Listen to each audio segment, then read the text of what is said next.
Alright, so this week is going to be a little bit informal because I have moved and most of my books are in boxes. So these two are readily available, and that is this book on Sargent and this one on Fortuny and Friends. So let's get started. This is the first book I'm reviewing on Sargent. I will probably be doing more because I have multiple, but I wanted to start with this one because it is actually it's a good book on Sargent and it's not a good book on Sargent at the same time, because it is probably one of the best overviews. So, but the issue with it being a good overview is that it really doesn't go into anything specifically. You'll have some good prints in it and stuff, but it can be kind of mixed. Throughout it, it's like color images are mixed with black and white, and you know, it can be a good thing and a bad thing.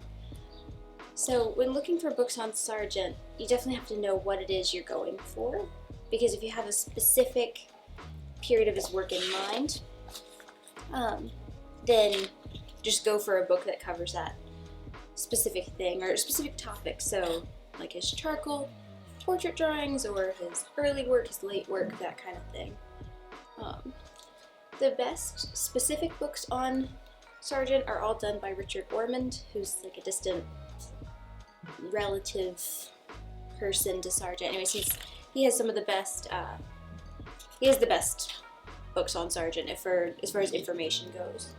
I unfortunately do not own any of Richard Ormond's books on Sargent, but I do hope to, because actually that's a lie. I own the Portraits in Charcoal book that Richard Ormond wrote the introduction for. That one will be reviewed soon as well, because that one's really wonderful. But keep going. But yeah, so Sargent's there are just so many books on him, it can be really overwhelming. So that's why when I first bought this book, this was again one of the earlier books in my book collection, and I was like, I don't know a whole lot about him. I didn't know his full, the full spectrum of his work. So I just wanted a good overview, and all the books by Richard Ormond specified, Sargent and Friends, or again, Sargent years, Sargent early years, Sargent late years. So just as an overview, this one's pretty good because it'll have sketches, drawings, not a ton of drawings, but studies, and then just a wide spectrum. So I haven't read this one. I have tried, and I've just never found it very engaging. So that's my bad for not maybe trying more, but I have read some of the ones written by. I have written some of the Richard Ormond Sargents in Portraits in Charcoal book, and it's really well written. So again, if you want, really depends on what you're looking for, because again, the issue with this book is that there's writing on every page, so you don't have a lot of focus on like big full page illustration type things. But again, you do have to get a really broad spectrum of Sargent's work, which might be exactly what you're looking for.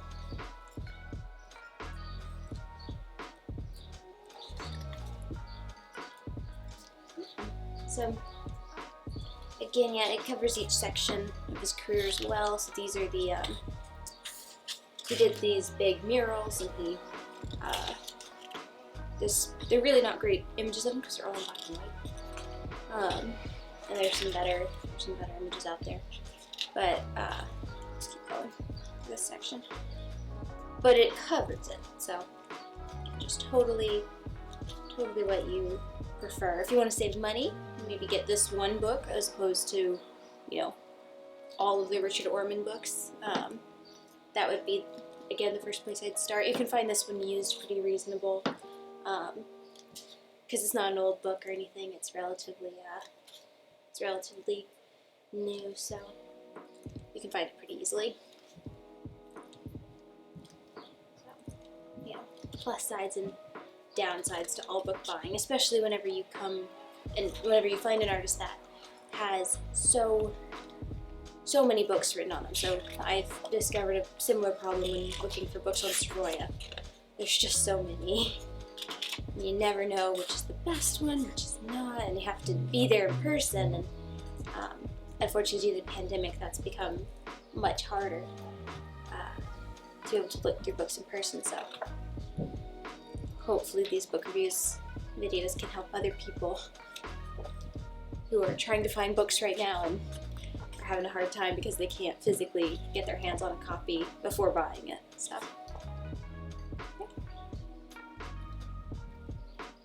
Sargent's just really great, you know, he's did a lot in his career, so there's just so many resources available on his work. This book also just has some watercolor sketches he did in it. I believe some of those are watercolor. It's hard to read it upside down. But, yeah. What do you think about this book? I feel like it gets kind of better as you go towards the end, but it's just what I'm experiencing as I'm flipping through it. Alright, I think that's all. Yeah. Fortuny and Friends. This was one of the books that I had as an option in the poll a couple weeks back, and you guys chose Julius Stewart. I'm saying his name right, I always get the order wrong.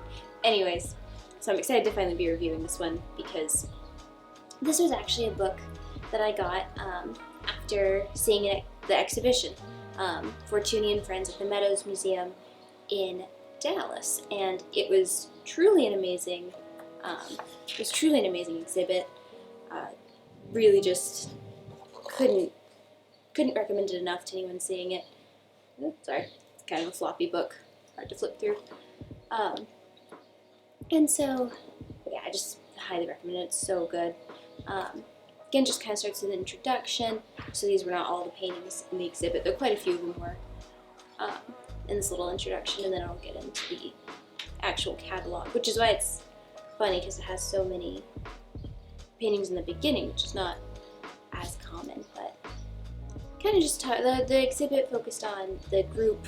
It was just like a group surrounding Fortuny, so, you know, he was friends with a lot of amazing painters, knew so many, you know, they all kind of ran in the same circle, so here's the juicy catalog bit. That's why I like this book, it just kind of gets right to the art. I forget all the artists that were in the exhibit. I believe there were some. This one is by William Merritt Chase, this one right here. It's a pastel he did. Of course, Fortuny. And they had a lot of etchings too, which was really interesting. Sorry, I have to keep this book centered. And like they even had little like letters that had doodles on them, which was just so cool. These are here, and just like these were what they were sending back and forth to each other. It's kind of just such a fun thing that we have record of. Yeah, this painting was by Alfred Stevens. That was in the exhibit. Yeah, it was just so. I think I walked through this exhibit 3 times. I just couldn't get enough of it, and there was no one there, so I just literally had all the galleries to myself. There was one guard who I just kind of was one room behind always, so I could get as close as I wanted. It's an amazing experience at this exhibit. I wish they would do more exhibits on that were similarly done, because it was just amazing. Hand sketches. There was a beautiful drawing by Soroya, that should be coming up, of hands. Just wanted to stare at that for hours. There it is. And this print just doesn't do it justice because it is amazing. And at the time, my tastes were not as refined, so I was not as big on Soroya. But now I'm like, Soroya's drawings are the best. So tastes definitely change. This is super cool exhibit. Yeah, they just had so many different artists displayed. This painting was crazy. It was crazy seeing the sizes of them too, because they really weren't massive paintings, but I don't know, I just don't know how Fortuny did it. It was just insane.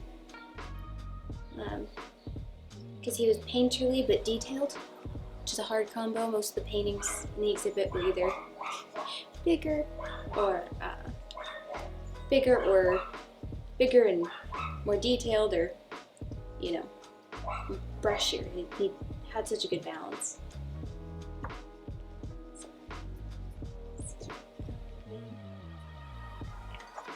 Love this book. I think you can still get this on Amazon. I don't know if you can hear my neighbor's barking dog, but apologies if you can. It's just so cool. He did so many amazing things, and his circle of friends did so many amazing things. So yeah, you can still find this book on Amazon. I will be adding the links to it if you can.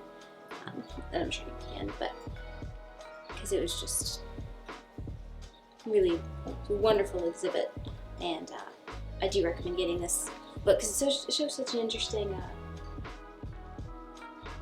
gathering of artists. And this was I wanted to stop on this one because it's the watercolor study that Sargent did for his big, you know, everybody knows that painting. So it's just so cool. So, yeah, get into this one, but close to. Always harder to judge with smaller books because they're harder to flip through. Yeah. So let me know if any of you guys all got to see this exhibit in person, because I'd love to geek out about it with somebody, because I feel bad always being like, it was such an amazing exhibit and you didn't get to see it. So if there's anyone out there I can geek out with, let me know. Right, and then it has just like a little ending section on the biographies of all the artists involved, so in the exhibit. So again, highly recommend. I'm glad to be back at doing these book review videos. I will see you guys again next week, and as a reminder, they are also all on YouTube, so you can view them here or you can view them on YouTube. So see you next week.